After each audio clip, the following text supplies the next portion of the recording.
On this week's edition of the Feldman File, Google's $6 billion offer for Groupon is rejected, but it walks away with Widevine. Verizon Wireless fires up its LTE broadband network. Comcast contends with complaints from Level 3 and Zoom Telephonics. Adobe releases the first beta of Flash Player 10.2. The Justice Department screws up its case against an accused Xbox 360 modder, and Flipboard adds HTML5. Let's start with the biggest story, or non-story, of the week. For most of the week, Groupon was reported to be in negotiations with Google to be acquired for as much as $5.3 billion up front, plus $700 million in performance payments. However, last Friday evening, Chicago Breaking Business, followed by All Things Digital and GigaOM, reported that Groupon turned Google's offer down. All Things Digital reported on Friday that Groupon is running at a $2 billion annual revenue rate, which would have made Google's $6 billion offer a multiple of only 3 times sales. They also reported that a source close to the negotiations said, "It's as over as these things get." It now appears that Groupon will look for additional financing and potentially aim for an initial public offering. Google refused to comment on Friday, and Groupon is not expected to comment until Monday. However, not everything got away from Google last Friday. The company acquired Widevine, a Seattle-based DRM vendor with strong connections to some of the biggest content providers, distributors, and service providers. They're the primary alternate source for DRM for Adobe Flash, and they've also developed adaptive streaming technology. There's no word on how much Google paid for Widevine, but almost $52 million has been invested in the company to date. Widevine gives Google a place in the enterprise-level content management business and a DRM platform that's been approved by most of the major movie studios. The acquisition will strengthen Google's partnership with Adobe and give the company a broader range of video technologies. Widevine has claimed for years that it has more key patents on DRM than anyone else, and its patents may help Google in cross-licensing deals with other companies. Finally, Google could have a dramatic impact by making Widevine's technology available as open-source software or at a very low price. Verizon Wireless launched its LTE wireless network in the U.S. with coverage in 38 cities and more than 60 airports. Like T-Mobile, Verizon is promoting its service as 4G, even though neither company's service meets the International Telecommunications Union's definition of 4G as a service with speeds of 100 megabits per second or more. Nevertheless, Verizon's LTE is fast. Gizmodo assembled a chart of speed tests conducted by it and 5 other news outlets. Speeds ranged from 7.1 to 32.8 megabits per second for downloads and 1.1 to 12 megabits per second for uploads. Those speeds are comparable to cable modem service and faster than DSL service for many subscribers. Laptop Magazine found that Verizon's LTE service is significantly faster than either T-Mobile's HSPA Plus service or the WiMAX service offered by Sprint and Clear. Verizon is launching with 2 USB modems, Pantex UML 290 and the VL600 from LG Electronics. Both modems use Verizon's LTE network where it's available, and the company's slower EVDO Revision A network elsewhere. Both modems will be priced at $99 after rebate with a 2-year contract, or $249 when purchased without a contract. Both modems work only on Microsoft Windows, although Macintosh support will be added next year. Smartphones and tablets supporting LTE will be released by Verizon in 2011. Verizon also introduced new data service pricing for LTE, $50 for 5 gigabytes per month and $80 for 10 gigabytes per month. The 5 gigabyte plan is actually $10 a month less than Verizon's 3G service, but the higher speeds of LTE will encourage subscribers to use more bandwidth. As a result, subscribers need to keep an eye on their data usage to make sure that they aren't surprised at the end of the month with big overage charges. Comcast has all but given up on its plan to take over NBC Universal by the end of 2010. Last Friday, they extended their acquisition agreement with GE to March 3, 2011, with an option to extend it another 3 months if needed.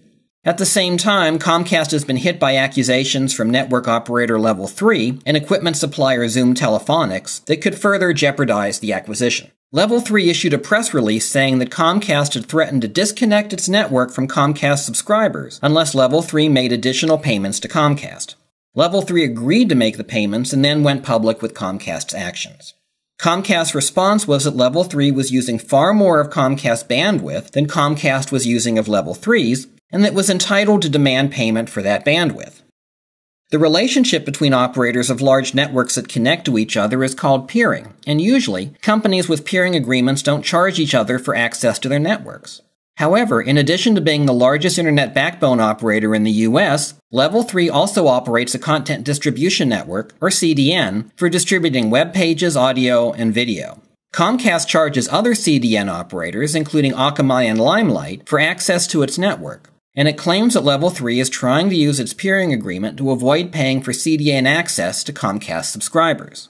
Comcast has a point, but Level 3 isn't simply shoving data onto Comcast's network. It's sending data that was requested by Comcast subscribers. In addition, Comcast's network is asymmetrical. Subscribers get much more bandwidth for downloading files than they do for uploading them. So almost by definition, Comcast will receive much more data from other networks than it sends to them. In the Zoom Telephonics case, Zoom filed a 117-page complaint with the Federal Communications Commission, charging that in addition to all the testing and certification that it has to do for its products with the FCC, Underwriter Laboratories or NRTL, Cable Labs, the organization that creates official technical standards for U.S. cable operators, and Comcast itself, Comcast earlier this year added an entirely new level of standards, many of which Zoom believes to be unnecessary or irrelevant. These new standards include such things as the device's weight and packaging, and what the device looks like after it's been waxed. It requires testing in temperatures far outside what the devices will ever be operated in, and it even requires Zoom to pay for business-class airfare and first-class hotels for Comcast personnel to personally inspect Zoom's manufacturing facilities. Zoom protested to Comcast and refused to participate in the new program, and Comcast refused to certify Zoom's new modems to work on its network. That triggered Zoom's protest to the FCC. Comcast's initial reply was that every manufacturer had to comply with its new rules, not just Zoom, and that it wasn't putting a greater burden on Zoom than it was on any other company. Comcast is allowed by the FCC to establish reasonable rules to protect the reliability and security of its network, but it's hard to argue that what a cardboard box looks like falls under those criteria. It's also difficult to understand why Comcast needs to personally inspect the factories making products that meet all of the government standards, as well as those of safety authorities and even the cable industry's own standards-making organization.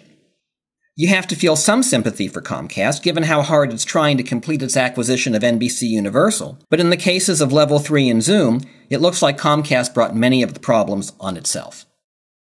Last week, Adobe released the first beta version of Flash Player 10.2. Users have been complaining about performance problems with the Flash Player for some time. In fact, it's those performance problems that led Apple to ban Flash from the iPhone, iPod Touch, and iPad. In Flash Player 10.1, Adobe added code that improved video performance on devices with dedicated H.264 accelerators, but that helped only the most recent personal computers and tablets. With Flash Player 10.2, Adobe has added a feature called Stage Video, which takes advantage of whatever video acceleration is available on the user's device to improve video performance. Adobe claims that Stage Video decreases CPU usage on devices playing Flash video by up to 85%, and from my experience, and those of other users, it seems to work. Video playback in both Firefox and Internet Explorer is smoother, with far less hesitation and fewer dropped frames. Flash Player 10.2 is available now on the Adobe Labs site at labs.adobe.com. Be sure to uninstall your current version of the Flash Player before installing 10.2. You'll find instructions on the Adobe Labs site. It looks like the U.S. Justice Department can't protect Microsoft any better than it prosecuted it. In a highly watched case last week, Wired.com reported that the Justice Department went to court against Matthew Crippen, a hotel car parking manager, with 2 charges of violating the Digital Millennium Copyright Act, or DMCA. Crippen ran a side business that modified Microsoft's Xbox 360s so that they could play pirated games, back up legally purchased games, and run software not authorized by Microsoft. Last Wednesday, Philip Gutierrez, the federal judge overseeing the case, spent 30 minutes berating the federal prosecutors over their conduct and requests. The judge denied a motion by the prosecutors that would have kept secret the possibility that 2 of its 4 witnesses may have violated the law. One of them secretly videotaped Crippen modding an Xbox 360, which violated California's privacy law, and the other was a Microsoft employee who had previously done the same things that Crippen was charged with before coming to work for Microsoft. The judge also denied a request by the prosecutors to give the jury instructions that directly contradicted the Justice Department's own guidelines for prosecutions under the DMCA. Despite the judge's criticisms, the federal prosecutors decided to press on with the case. On Thursday, the government's very first witness, Tony Rosario, the undercover investigator for the Entertainment Software Association who secretly videotaped Crippen modding in Xbox 360, testified that he saw Crippen insert a pirated disk into the Xbox to test it.